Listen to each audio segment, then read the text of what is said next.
시편 7편 말씀입니다.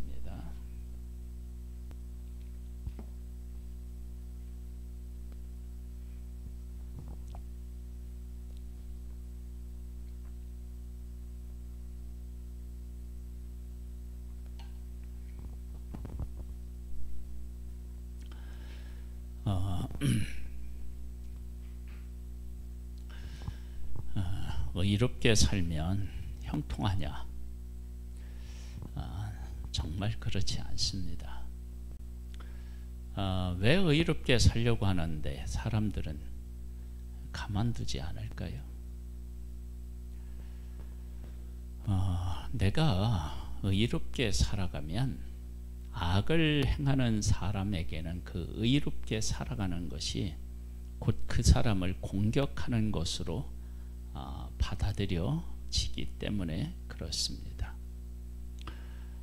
다윗이 하나님의 말씀을 따라서 하나님의 감동을 받아서 그렇게 살아가게 되니까 골리앗 앞에서 물러서지 않고 두려워하지 않고 나가 싸우게 됩니다. 그리고 승리하게 되니까 사울이 왕인 자기도 하지 못한 일을 어린 소년이 하고 그 소년인 다윗이 골리앗을 죽인 것 때문에 사람들이 다윗을 높이자 그것을 견뎌하지 못하고 다윗을 죽이려고 했던 모습을 보게 됩니다. 그러한 일들은 우리가 살아가는 삶의 현장에서 얼마든지 일어날 수 있습니다. 그런 어려움을 겪을 때 다윗이 이제 하나님 앞에 이제 기도를 합니다. 하나님 앞에 기도를 하는데 이 기도라고 하는 것이 단순히 이렇게 하나님 앞에 나와서 눈을 감고 내가 우리들이 보통 하는 그 기도, 기도가 그렇게 단순하지도 않고 좁지도 않아요. 이 기도는 항상 무엇과 같이 이렇게 움직이느냐, 우리의 삶하고 같이 움직입니다. 기도라는 것이.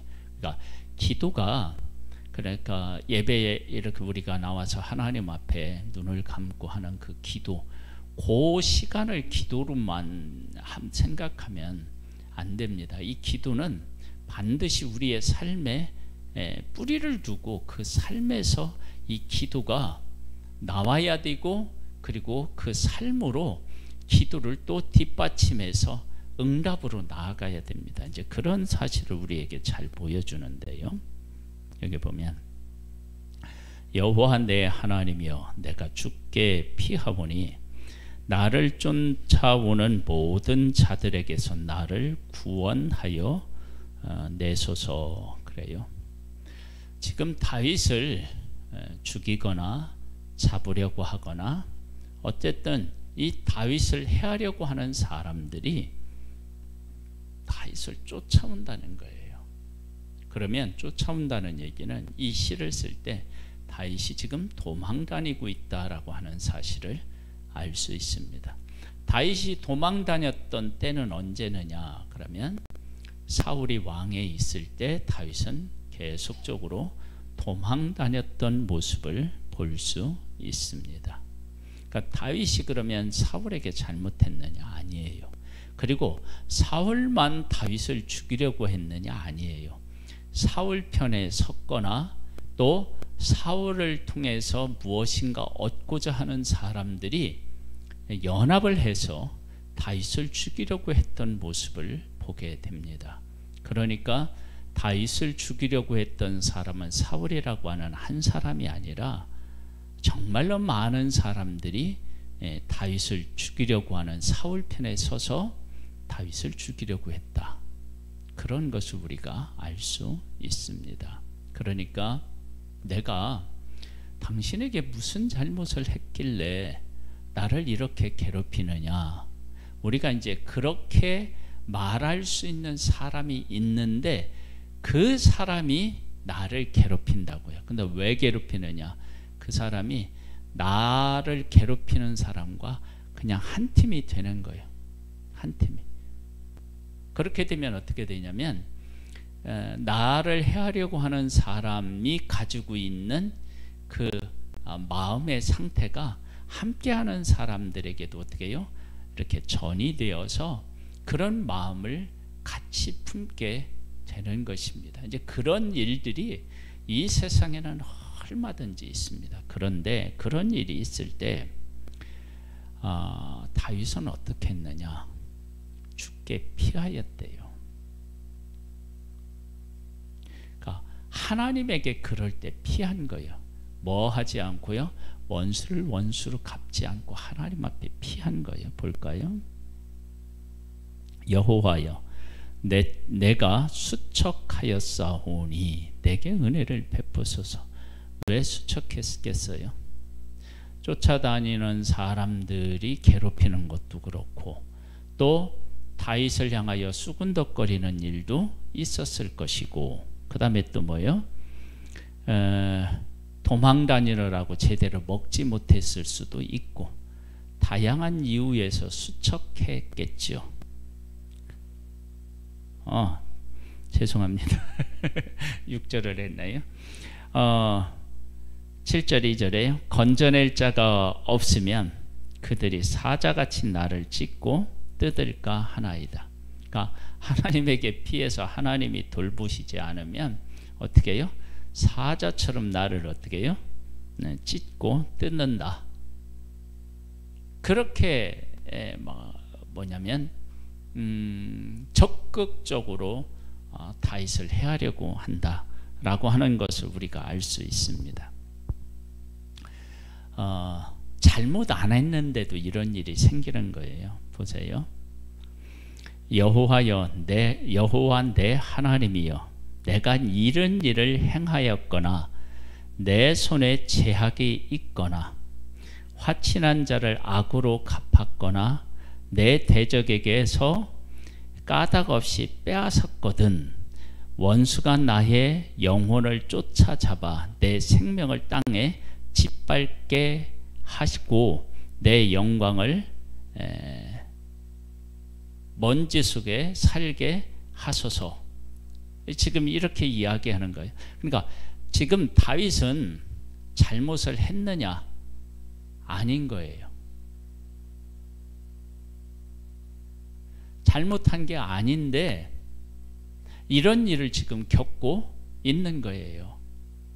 우리들의 삶에 잘못하지 않았는데 진짜 잘못한 것처럼 여겨질 때가 있어요. 그 대표적인 예가 지금 여긴 다윗이 쓰고 있지만 아마 욥이 또 그런 대표적인 사람 아니겠어요?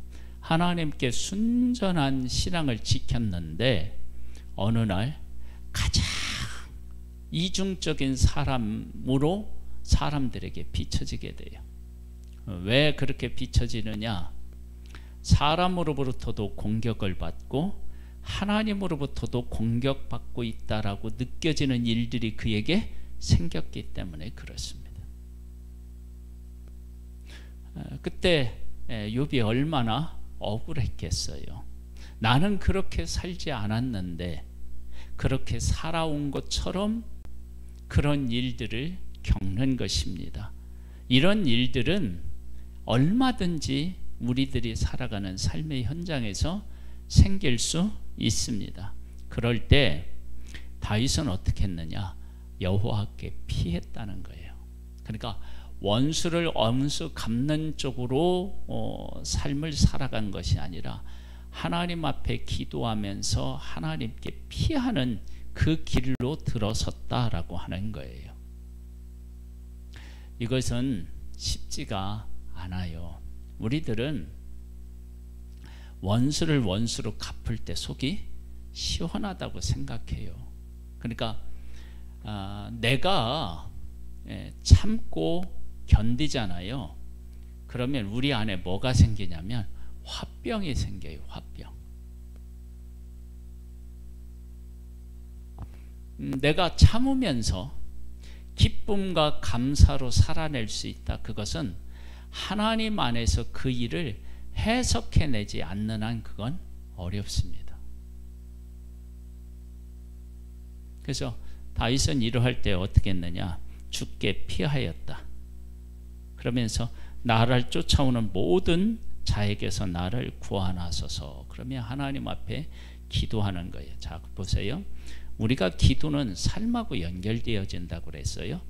다윗은 여호와인데 하나님이여, 내가 이런 일을 행하였거나 내 손에 제약이 있거나 화친한 자를 악으로 갚았거나 내 대적에게서 까닭없이 빼앗았거든 거기에 합당한 그러한 형벌을 내게 내리시면 나는 받아들이겠습니다. 그러나 내가 그렇게 살지 않았다는 거예요. 않았는데 원수들이 나를 공격하는 거예요. 다윗에게는 사실 이 사람들을 원수로 생각 안 하고 있는데 이 사람들이 다윗을 원수로 생각하고 있는 거예요. 그러면서 공격해요. 이러한 공격을 당하고 있는 다윗이 하나님에게 피해요. 악을 악으로 갚지 않고 하나님에게 피하면서 하나님 앞에 기도해요. 그러니까 우리들이 하나님 앞에 기도할 때 그 기도가 어디로부터 출발되는 것이 가장 뭐라 그럴까요? 좋은 기도라고 할 수 있느냐면, 내가 죄를 짓지 않고 내가 의롭게 살고 하나님의 뜻대로 살았는데 다른 사람들로부터 공격을 받아. 그때 그 사람들을 내가 악을 악으로 갚지 않고 하나님 앞에 기도하며 피하는 삶, 이것이 하나님에게 속한 사람이 살아내는 삶의 모습인 거예요. 그걸 믿음이라고 얘기할 수도 있겠죠. 보겠습니다. 원수가 나의 영혼을 쫓아잡아 내 생명을 땅에 짓밟게 하고 내 영광을 먼지 속에 살게 하소서. 그렇게 지금 이야기를 하고 있어요. 그럼 내가 잘못했으면 내가 이런 대접을 받는 것도 능히 받아들이겠다. 근데 그렇지 않다는 거예요. 보세요. 여호와여, 진노로 일어나사 내 대적들의 노를 막으시며 나를 위하여 깨소서. 주께서 심판을 명령하셨나이다. 민족들의 모임이 주를 두르게 하시고 그 위에 높은 자리에 돌아오소서. 이게 이제 무슨 말씀이냐? 그러면 욥이 고난을 겪을 때 하나님의 말씀이 있었나요? 없었죠. 이제 후에 하나님이 오셔서 말씀하시잖아요. 그러니까 의인이 고난을 겪을 때 많은 부분 하나님은 뭐 하시느냐면 계시지 않은 것처럼, 모르시는 것처럼 그냥 침묵하는 그 시간들이 있는 거예요. 그 침묵하는 시간들이. 왜 하나님은 그때 침묵하실까요?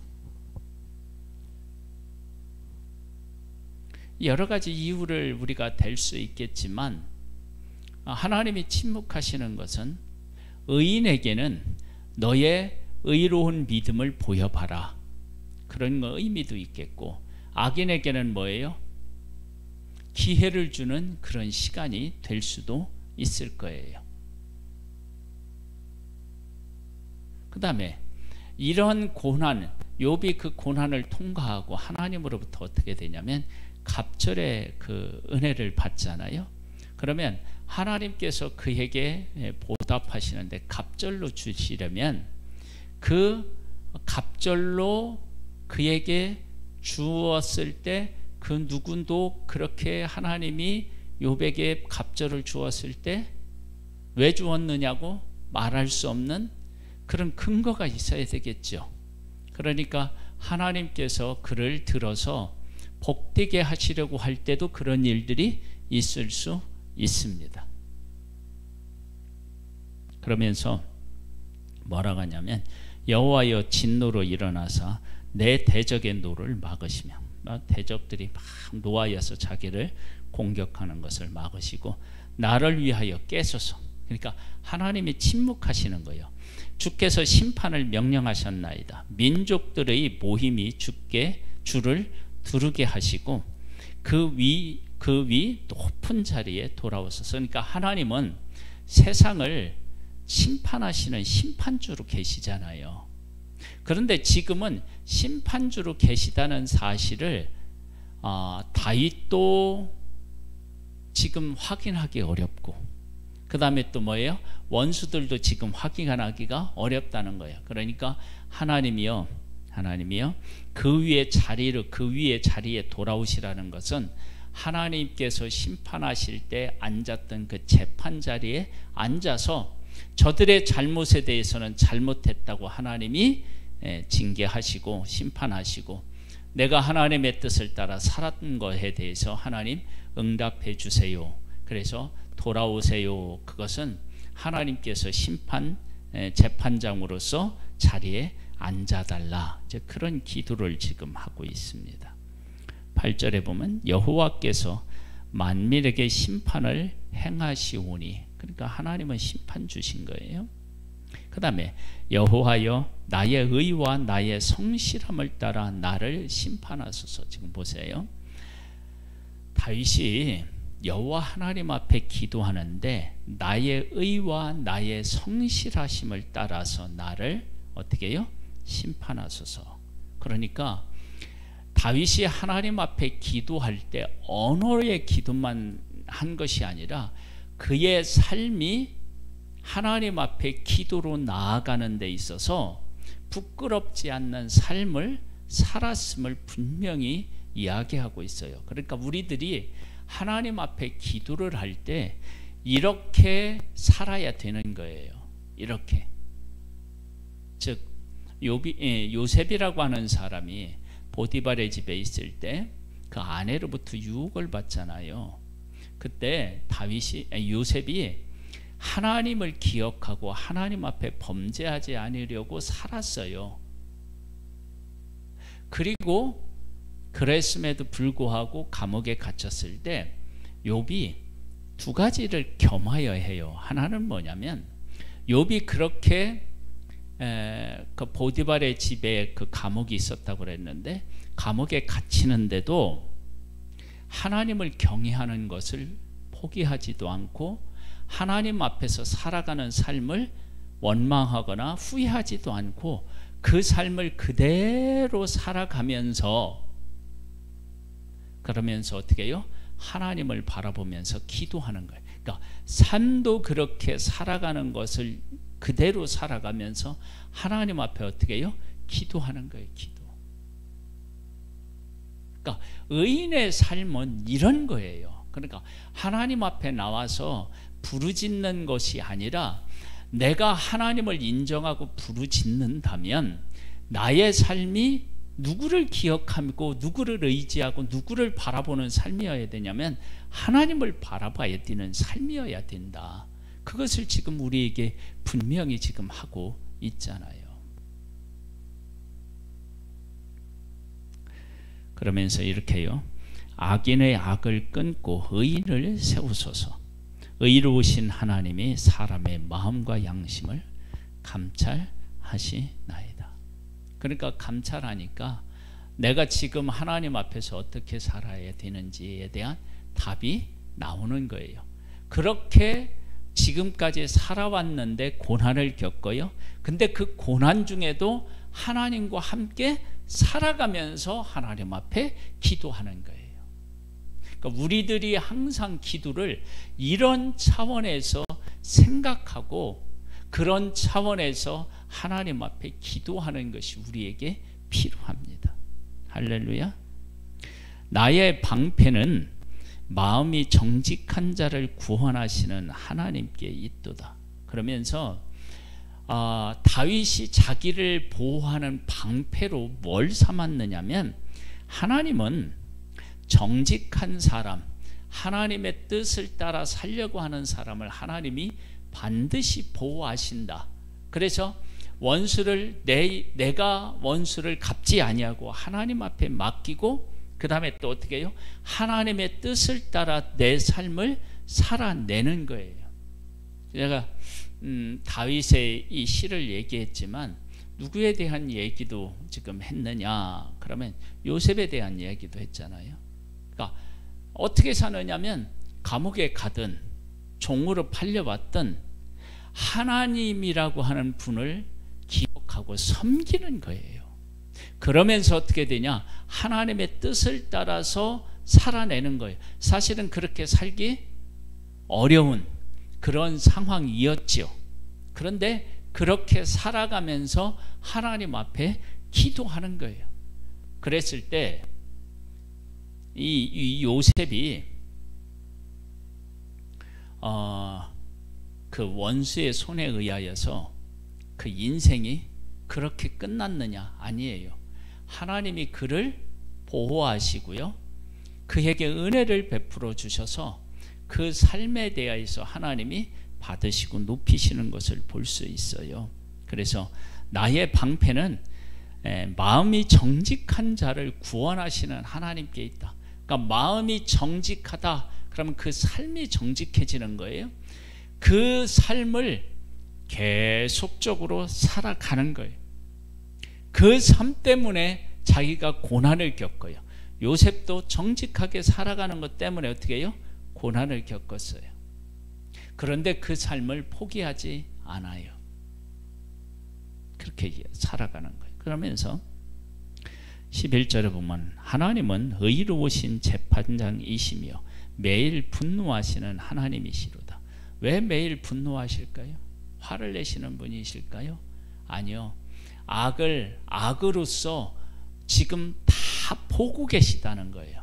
그러니까 지금 분노하신다라고 하는 것은 하나님이 침묵하고 계시지만 다윗을 괴롭히는 사람의 삶을 보시고 어떻게 해요? 분노하시는 거예요. 그렇게 하시는 하나님을 바라보는 거예요. 그러니까 그렇게 분노하고 계시다 그러면 곧 그 분노가 무엇으로요? 심판으로 나타나겠죠. 그러면서 이렇게 이야기하나요? 사람이 회개하지 아니하면 그가 그의 칼을 가시며, 아까 그랬죠? 왜 의인이 고난을 당하느냐? 왜 고난이 쉽게 끝나지 않느냐? 그럴 때 그것은 악인에게 무엇을 준다고요? 기회를 주는 거예요. 여기 보니까 사람이 회개하지 아니하면 다윗이 사울에게 쫓겨다닐 때 사울이 자기의 잘못한 것에 대해서 아나요 모르나요? 알죠. 언제 그걸 고백하냐면 다윗이 2번 살려주었을 때 그걸 고백하잖아요. 그런데 그렇게 하나님께서 사울에게 기회를 주셨는데 그것뿐만 아니라 요나단을 통해서도 사울에게 어떻게 해요? 그 잘못이다 라고 하는 것을 이야기하고 있다고요. 그런데 사울이 어떻게 되느냐? 회개하지 않아요. 그래서 어떻게 되느냐? 그가 그의 칼을 가시며 그의 화를 이미 당겨 예비하셨도다. 그래서 나중에 회개하지 않으니까 어떻게 되느냐면 사울은 전쟁터에서 죽게 되잖아요. 죽일 도구를 또한 예비하시며 그가 만든 화살은 불화살 들이로다. 그래서 하나님께서 이렇게 회개의 기회를 주었는데 회개하지 않는다. 그러면 하나님의 심판이 어떻게 해요? 그가 행한 대로 그에게 임하는 것입니다. 그러면서 이렇게 얘기해요. 여러분, 악인은요 회개를 안 해요. 여기 보면 이렇게 나오잖아요. 악인의 죄악을 낳으며, 악인의 죄악을 낳는 거예요. 그 다음에 재앙을 베어 거짓을 어떻게 해요? 낳는 거예요. 그러니까 의인이 살아갈 때 의롭게 살아가고 의롭게 살았는데 여러 가지 고난을 겪는데 그 의인은 그 고난 속에서 하나님께 피하고 하나님을 바라보는 삶을 살아간다면 악인은 어떻게 되느냐? 악을 행하다가 의인을 괴롭히고 그 기회를 주는데도 그 회개하지 못하고 어떻게 해요? 그 길을 그냥 가는 거예요. 의인은 의인의 길을 가고 악인은 악인의 길을 가는 거예요. 그런 경우가 참으로 많습니다. 돌아서는 경우가 그리 많지가 않은 거예요. 그래서 이렇게 악인은 죄악을 낳고 재앙을 베어 거짓을 낳는 거예요. 그런 일들이 있는 거예요. 그 다음에 그가 웅덩이를 파 만듦이요 제가 만든 함정에 빠졌도다. 네.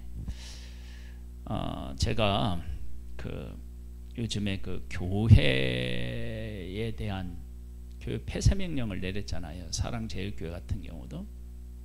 근데 이제 거기 변호사들이 법에 이제 호소를 하잖아요. 호소를 할 때 우리나라에 이제 코로나 걸린 사람, 그리고 이제 코로나 때문에 죽은 사람, 이런 이제 통계를 질병관리청인가에서 내잖아요. 그런데 백신을 맞고 죽은 사람이 있는데 정부에서 뭐라고 얘기를 하냐면 기저질환으로 죽었다, 그렇게 많이 했잖아요. 그런데 그렇게 해놓을 때는 뭐냐면 자기들이 유리하잖아요. 백신 때문에 죽은 게 아니고 그 사람이 가지고 있는 병 때문에 죽었다. 그래서 그렇게 통계를 만들어냈잖아요. 그런데 이 통계가 나중에 그들에게 비수처럼, 그러니까 칼처럼 그들을 향하여 가는 거예요. 왜 그러느냐? 변호사들이 질병관리청에서 내놓은 통계를 가지고 이런데 교회를 이렇게 4단계를 유지하고 교회를 폐쇄 명령을 내린 것은 부당하지 않느냐. 왜? 코로나 백신으로 인해서 죽은 사람이 0.08%인가 밖에 안 된대요. 코로나 뭐 이래가지고. 그러면 그렇게밖에 죽은 사람이 없다, 코로나 때문에. 그러면 0.08%다 뭐 그렇게 이야기를 하면 이건 한 명 한 명이 소중하긴 하지만 이렇게 나라적으로 4단계 하고 경제활동 못하게 하고 교회를 폐쇄할 만큼 그러한 질병이 아니다 라고 하는 것이 통계에 나오잖아요. 근데 이 통계가 왜 그렇게 낮아지냐면 백신으로 인해서 죽은 사람도 뭘로요? 기저질환으로 죽은 것으로 통계를 내버리니까 그 통계를 가지고 얘기하니까 자기들이 판 함정에 어떻게 해요? 자기들이 빠진 거예요. 만약에 기저질환이 아니고 이것을 질병 때문에, 전염병 때문에 그런 것이라고 통계를 잡으면 죽은 사람이 공식적으로 어떻게 해요? 숫자가 늘어나서 이게 위험한 질병으로 분류될 수 있는데 그게 아니라 그것을 잡아놓지 아니하고 그 사람이 가지고 있는 병 때문에 죽었다, 그렇게 이야기를 하니까 어떻게 돼요? 그때 당시에는 자기들 책임이 아닌 것처럼 됐지만 지금 법적으로 공판을 할 때는 누가 수세에 몰리게 돼요? 정부가 몰리게 되는 거예요. 그러니까 자기가 판 함정에 자기가 어떻게 해요? 빠지게 되는 거예요. 왜? 악은 앞뒤가 안 맞아요. 앞뒤가 맞을 수가 없어요. 의인은 앞에나 뒤나 같아요. 그런데 죄인은 어떻게 해요? 앞과 뒤가 다르게 되어 있어요. 그러니까 어떻게 되냐면 자기 함정에 빠질 수밖에 없는 거예요. 그래서 자기 함정에 빠진대요. 그 다음에 그의 재앙은 자기 머리로 돌아가고 그의 포악은 자기의 정수리에 내리리이다. 하나님이 이렇게 다 하신다는 거예요. 그래서 어떻게 되냐? 내가 여호와께 그의 의를 따라 감사하며. 왜 감사하겠어요? 하나님이 어떻게 해요?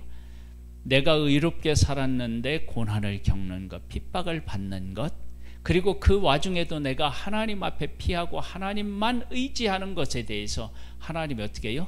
응답하시고 악인은 악한 대로 어떻게 해요? 심판하셔서 갚으셨다는 거예요. 그래서 감사하고요, 지존하신 여호와의 이름을 어떻게 한다고요? 찬양하게 된대요. 이거를요 우리가 이제 한 줄로 착 의인의 삶을 얘기해 보면, 우리가 3절에서 4절에 보면 여호와여 내 하나님이여 내가 이런 일을 행하였거나 내 손에 지학이 있거나 화친한 자를 악으로 갚았거나 내 대적에게서 까닭없이 빼앗았거든. 그러니까 그렇게 안 살았다는 거예요. 의롭게 살았다는 거예요. 의롭게 사는데 어떻게 해요? 자기가 핍박을 받는 거예요.